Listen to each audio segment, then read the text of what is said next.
Well, folks, the tech world has just got hit with a bombshell that's shaking up the semiconductor industry more than a magnitude 9 earthquake. Pat Gelsinger, Intel's CEO and the man behind some of the company's most ambitious initiatives, has stepped down. Or should we say was shown the door. But before we dive into this Silicon Valley soap opera and what it means for the future of computing, here's a quick word from this video sponsor. I'm never going to be an esports gamer. I never get any kills. I wouldn't be so sure of that. Is that Andy Raffel from eTeknix.com? Yes, my son. It is me, Andy Raffel from eTeknix.com. What are you doing here? I'm here to bestow upon you a gift that will transform you into a true gamer. With a 24.5-inch Full HD screen, 240Hz refresh rate, 0.5 millisecond response time, AMD FreeSync Premium, and height adjustability, you'll be gaming in the big leagues in no time. Thank you. No problem, my son. Why don't you check out the link in the description below to find out more. Right, so let's get into it. For those who have been living under a rock or maybe just too busy trying to snag a 9800X3D, Pat Gelsinger's departure from Intel isn't just another CEO switching jobs. It's a seismic shift that could reshape the entire semiconductor landscape. And trust me, this isn't your typical mutual decision corporate speak. The writing on the wall suggests this was about as mutual as a tug-of-war match. To understand the gravity of the situation, we need to look at what Gelsinger brought to Intel when he took the helm in 2021. Now, as a former Intel veteran and engineer himself, Pat wasn't just another suit. He was the architect of the legendary 486 processor and understood the company's DNA at a fundamental level. When he returned as CEO, he brought something Intel had been missing, a technical leader who could rally the troops and restore the company's engineering culture. Under his leadership, Intel saw one of the most ambitious cultural transformations in its history. The pat on the back culture, as employees called it, brought back the engineering first mindset that had made Intel great in the first place. Now, with his departure, this is more than likely going to have internal morale take a massive hit. It's likely that several key engineering leaders are already updating their LinkedIn profiles. And trust me, these aren't the kind of folks you want to lose when you're trying to catch up with the likes of TSMC. Speaking of catching up, let's talk about IDM 2.0, Gelsinger's master plan for Intel's revival. This wasn't just about making better chips, it was a complete reinvention of Intel's business model. The strategy had three main pillars: internal manufacturing excellence, expanded use of external foundries, and the creation of Intel Foundry Services. With Gelsinger's exit, the future of this strategy, though, is about as certain as winning the lottery. Then there's the CHIPS Act, which provided Intel with approximately $7.9 billion in direct funding and another $11 billion in loans, with, well, strings attached that run deep through every aspect of the business. At its core, Intel must maintain at least 50.1% ownership retention of all foundry operations if it's sold off or spun into a separate entity. They're also facing strict restrictions on any China-related operations for the next decade, all while meeting specific domestic production quotas too. Then the company must also maintain extensive workforce development programs, providing regular technology progress reports, and complying with stringent environmental impact measures. These aren't just, well, guidelines, they're legally binding requirements that shape every major decision that Intel can make.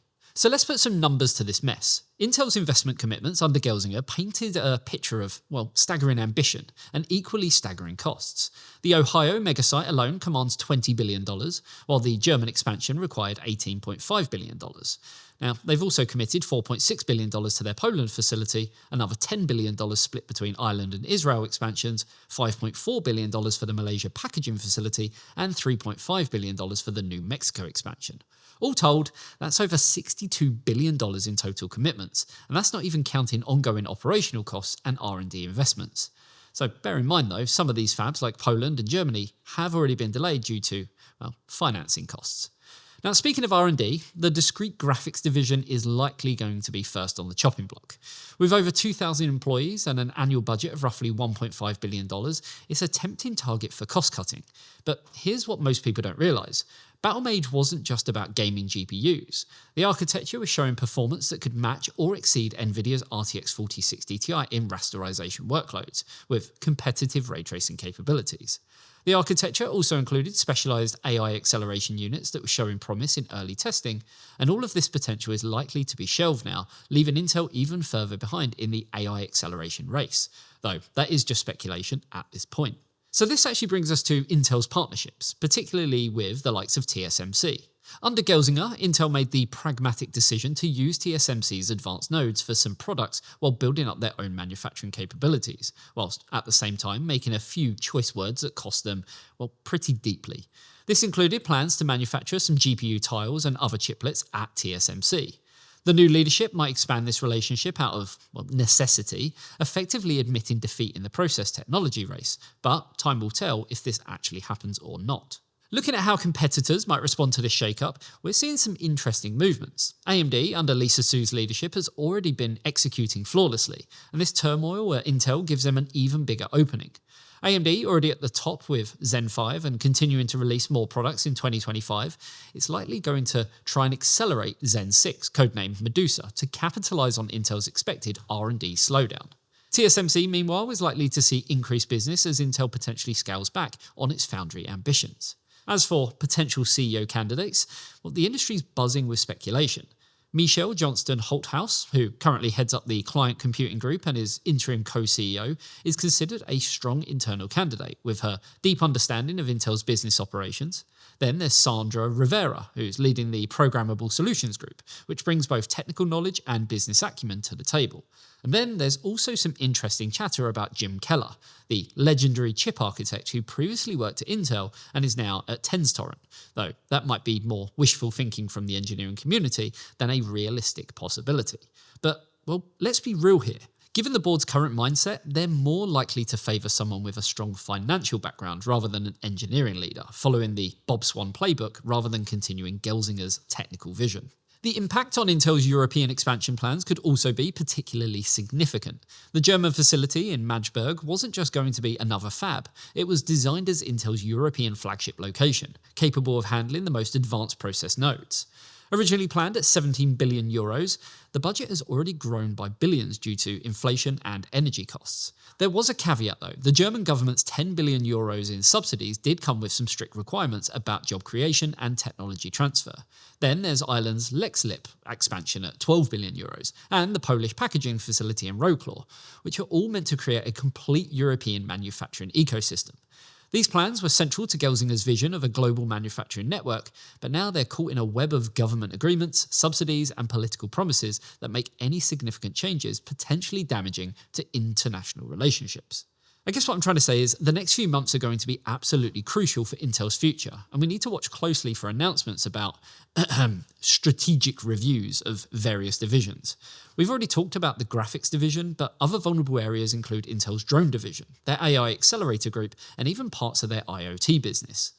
Now, you've probably seen it before, but these reviews typically start with phrases like evaluating strategic alternatives, which is essentially corporate speak for what can we cut or sell. Now, looking to the future, the manufacturing roadmap is another area where we're likely to see significant changes. Intel's current plans for their process nodes are incredibly ambitious, so don't be surprised if original plans deviate even further.